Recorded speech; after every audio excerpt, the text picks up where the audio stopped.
Okay, I can't believe I'm actually going to be using a BuzzFeed news article as something useful, but 2 years ago I went to VidCon and it was a really good time.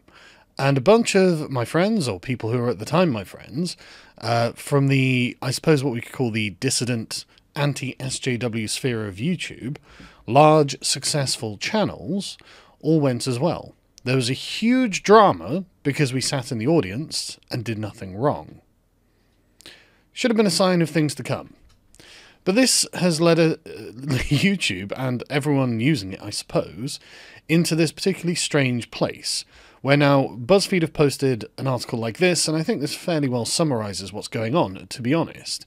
At VidCon's 10-year anniversary, influencers, fans and brands all seem ready to leave YouTube behind. Do you know why? Because the motto of YouTube is no longer broadcast yourself. The thing that made YouTube great, that randos like me could just set up an account and do well for ourselves by making content that was worth watching. Now, YouTube has just become another arm of the corporate media, because, as David Pakman showed with his data the other day, and as any other YouTuber can show you as well, I just can't be bothered to go and get my numbers, they're fucking us. They're fucking us in favour of mainstream media, the alphabet soup networks. I don't know why YouTube is doing this, because it's costing them huge amounts of money. The original Adpocalypse cost Alphabet around $70 billion in whatever revenue. This new one, we don't know how much it's cost them yet, but I'm sure in the next few months we'll find out. And I just have to ask, how long does this go on for? How much can you lose before you realise that you are not backing a winning horse? Anyway, this begins in a really interesting way. How dark do you want to get? YouTuber Lindsay Ellis asked the moderator of one of the first panels at VidCon, the flashy annual digital video conference in California.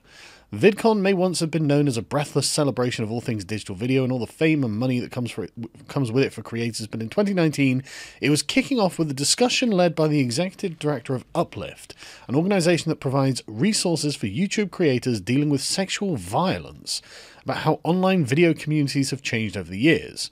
It was fun. Now it's like, okay, how do we protect ourselves from our audience? I never have to worry about protecting myself from my audience. They're people who like me. The question is, why don't your audience like you? What have you done? How have you changed so that your audience hates you? And the answer is, of course, politically, YouTube has continued to go to the left. It used to be really quite neutral. It used to be that anyone could have a platform, even if they had views that were considered distasteful by the popular media. It really didn't matter because the purpose was broadcast yourself. But now, VidCon celebrated its 10-year anniversary this week, yet the palpable sadness hovering over Thursday's panels revealed how heavily the internet's problems weigh on top of the creators. Featured influencers spoke frankly about their struggles with mental health and the pressures of content creation at many points throughout the day. Panels devolved into group therapy sessions as YouTubers commiserated over shared experiences with harassment and exploitation. Again, there's a lot to unpack here, right? When I was there in 2017, all of the panels had a similar political slant. Even those panels that weren't about politics had people who were left-leaning. It was all left-leaning. And obviously, when you start going to the left, you start in the centre-left with people like Anthony Fantano, and then it just goes right radically to the left with people like Anita Sarkeesian, and that sort of, you know, the radical SJW types right at the very far end. And all of these panels, all of them, were populated by these people. There was no disagreement. There was no difference of opinion. The difference of opinion was sat in the audience where we were like, hey, would you like to talk to us? And they were like, God, no. How are you allowed to be here? How are you allowed to buy a ticket and sit politely in an audience? And good God, we're not going to do a Q&A. When the Q&As happened, all it was shut it down. It was wild, right? The way that they're effectively walling themselves off. And then you get to the influencers spoke frankly about the struggles with the pressures of content creation, right? That would be a lot easier if YouTube hadn't manipulated their algorithm such, or structured the algorithm such that it most favours daily 10-minute uploads. This puts YouTubers on a treadmill. Every single day, you have to create a new at least 10-minute long video, and you have to talk about something that people are going to find interesting. That requires a lot of work. Now, I know you might think, well, I'm a builder. This is hardly any hard work. It's like, well, no, it's not physically demanding, but it is emotionally demanding. It does require long hours, and it is continual. To produce good content for YouTube, really, you need to spend time away from YouTube. You need to spend time doing things that you can then come back and catalog, document, record, edit so it's interesting, and preferably, and then upload. A good video takes probably about a week to make. A bunch of not so great videos that are just informative, you get practiced like I'm doing now by just speaking for 10 minutes and do minimal editing. So this sort of style that I do on this channel and Tim Pool and things like this, right? These are the necessary ways to operate on YouTube now. You'll notice that I don't really do the sort of long-form content that I guess I was famous for on my main channel anymore. I just don't have time. It takes a long time to make a good, well-researched video. It's just... It's awful the way that YouTube treats its creators. And if you don't do it this way, you get fucked by the algorithm. And the algorithm, and you get fucked by the algorithm in many other ways. But that's because they're deliberately suppressing our content at this point. It's gone from broadcast yourself to silence yourself. Anyway, Jim Ladderback, the CEO of VidCon, told BuzzFeed News that the conference doesn't shy away from issues that matter for creators or attendees, as harassment, mental health, and exploitation. They are not the only issues that matter to creators and attendees. They are the only issues that you will platform. We talk about it because it's on people's minds, but you don't talk about a lot of stuff that's on people's minds. In fact, you deliberately avoid it because you're afraid of it. He thinks that the tough conversations that happen at VidCon can help create positive change on these platforms. We spark change through these discussions. Dude, I think you're going to end up killing your platform. I think that when enough people have been like, you know what, I'm just not really enjoying YouTube anymore, I'm going to find something new, and then a market, an opening the market occurs, and then some, I don't know, Peter Thiel-style tech billionaire libertarian decides, you know what, fuck it, I'm going to do it. I'm going to create a new platform that operates in whatever other way, that has some kind of monetization, that people can make a living off. Then they will. They'll just jump, I think. It's just waiting for that opportunity. Anyway, as creators share their frustration at YouTube's lack of institutional support, man, don't even get me started, marketers and brand managers seemed excited about what a YouTubeless future might look like. I don't know why. I don't know why they would. Well, I mean, I suppose if they're for small independent content creators, then yeah, they probably would. But if you're some sort of marketer or brand manager for CNN or MSNBC, you're thinking, wow, I love YouTube now. It's become the mainstream media. The platform has evolved into something far different than it was when John Green and his brother Hank started VidCon 10 years ago. YouTube's role in the next chapter of online video is still taking shape, but a glimpse at VidCon's standing room only TikTok panel seemed portentous. For the uninitiated, it's useful to think of VidCon as several different conferences happening simultaneously, but all with a certain kind of tint to them. For the thousands of mostly prepubescent fans and their beleaguered parent chaperones, it's something akin to Comic-Con.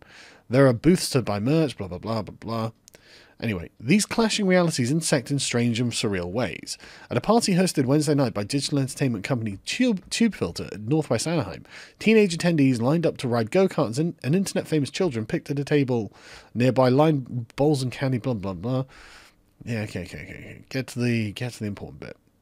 YouTube wasn't an official partner of VidCon until 2013, and it wasn't until 2014 that Susan Wojcicki spoke at the conference.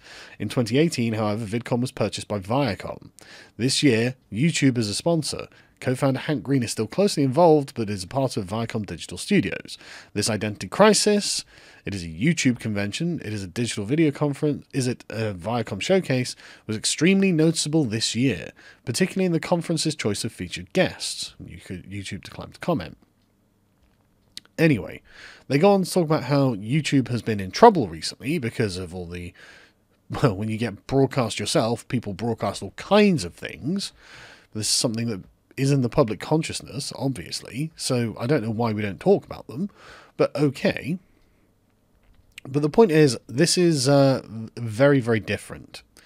And Keemstar is the person who has been prominent in BuzzFeed's mind in being most critical about this.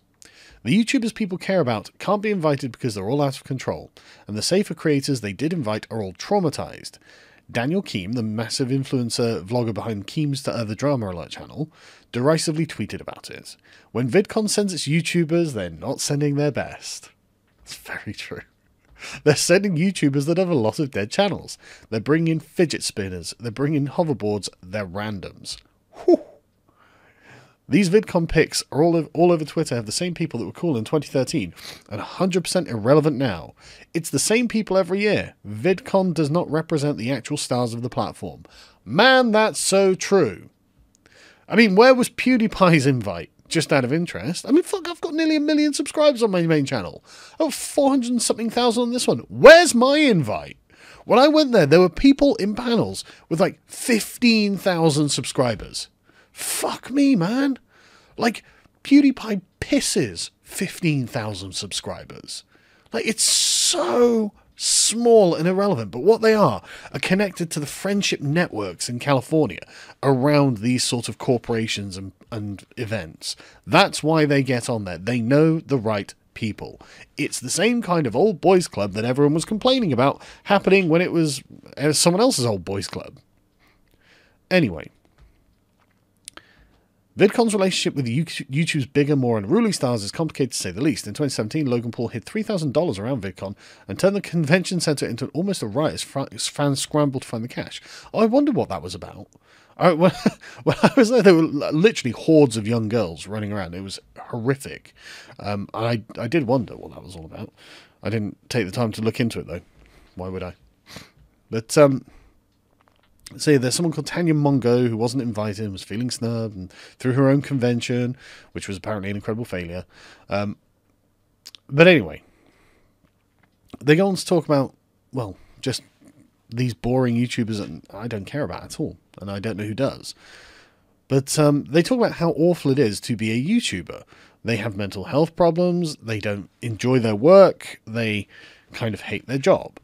And it's a real shame because when I started doing this, this was an amazing job because you didn't feel like you had to make a fucking video every single day.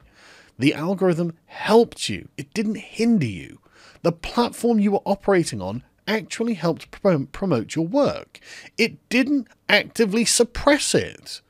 It's mad that YouTube will actually go out of its way to attack its own creators. I keep coming back to the Steven Crowder demonetization because it's so pertinent. One guy at Vox is like, I don't like this guy. He's not breaking the terms of service, but I don't like him. And YouTube are like, right, okay, we'll demonetize his channel. Why? Just because Carlos Maza has a feeling doesn't mean that Steven Crowder needs to lose his livelihood. That's ridiculous. It's so absurd. And the bias is so self-evident. The thing is, YouTube just don't know what to do. They have decided that selling out to the media is safer, and playing it safe was not what made YouTube good. It's not what made YouTube popular, and the next platform that comes along that decides they're not going to play it safe will find themselves with remarkable success, because interesting and new things will be done on it, and YouTube will slowly die.